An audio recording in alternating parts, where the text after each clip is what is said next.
Hello everyone, আসসালামু আলাইকুম। কেমন আছেন সবাই? তো আজকে আপনাদের সাথে শেয়ার করব যে আমি কিভাবে ডিম ভুনা করি। তো আজকে আমি যে ডিমটা রান্না করব সেটা ভালোভাবে সিদ্ধ করে নিছি এবং খোসা ছাড়াই নিচ্ছি। তো আমি চুলার উপরে একটি কড়াই বসাইছি। এখানে একটু তেল দিয়ে নিচ্ছি ডিমগুলোকে আসলে ভাজার জন্য। আসলে ডিমটা না ভাজলে তেমন একটা ভালো হয় না। আমার কাছে ভালো লাগে না। তো আমি তেলটা গরম হওয়ার জন্য অপেক্ষা করতেছি। তো এখানে তেলটা গরম হয়ে গেলে আমি ডিমগুলো ছেড়ে দিচ্ছি। আসলে তেল ছিটাকে আমাকে অনেক ভয় লাগে। আমি খুব ভয় পাই। তো দূর থেকে দিচ্ছিলাম যাতে আমার গায়ে না পড়ে।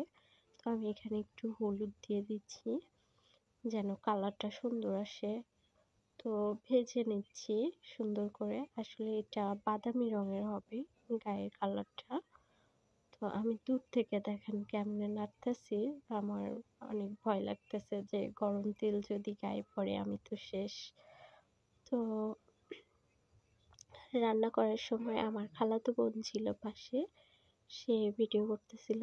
আমার এরকম দূরে থেকে ডিমটা ভাজা দেখে সে হাসতেছিল যে, "এত ভয় পাও?" আমি তো অনেক ভয় পাই। তো এখানে ডিমগুলো সুন্দর করে ভেজে নিচ্ছি আমি। তো জালটা একটু কমায় বাড়ায় দিচ্ছি যেন তেলটা কম ছিটে। তো আমার মতো বাসায় কারা এমন রান্নাবান্না করতে পছন্দ করেন? আমি এই পাশে দেখেন আলু ভাজি করে কেটে নিছি। আর এই পাশে পেঁয়াজ, মরিচ কেটে নিছি। আসলে এই ভাজির মতো করে আলুটা কাটা, আমি এটা দিয়েই রান্না করব। তো ডিমগুলো যখন ভাজা হয়ে যাবে, এগুলো আমি উঠায় নিব আগে থেকে, সেজন্য বাটিটা হাতে নিচ্ছি। তো ডিমটা ভাজি করা শেষ।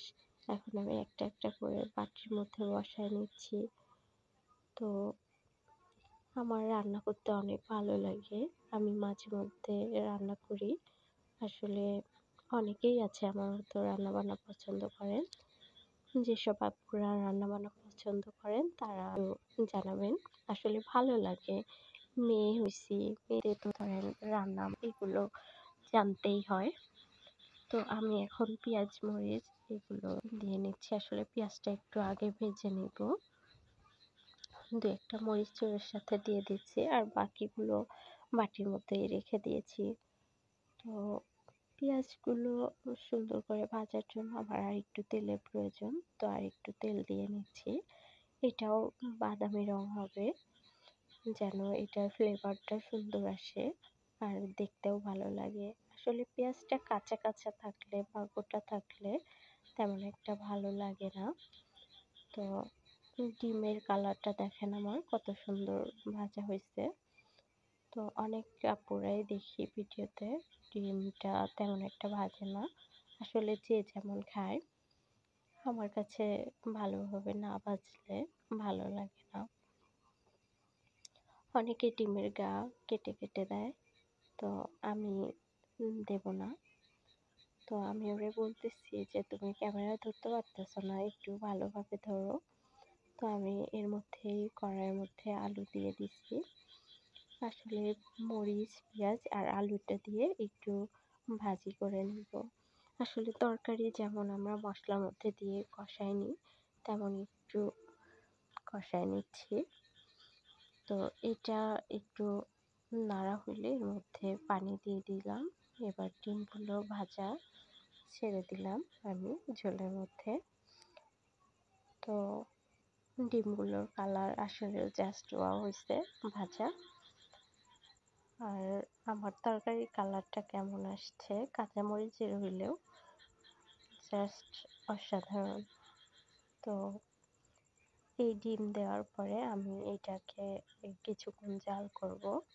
২০-২৫ মিনিট জাল করব। এটা ভালোভাবে বলক উঠায় নিব। পানিটা কমায় ফেলবো। তো এইরকমভাবে কারা কারা রান্না করেন আপুরা একটু জানাবেন।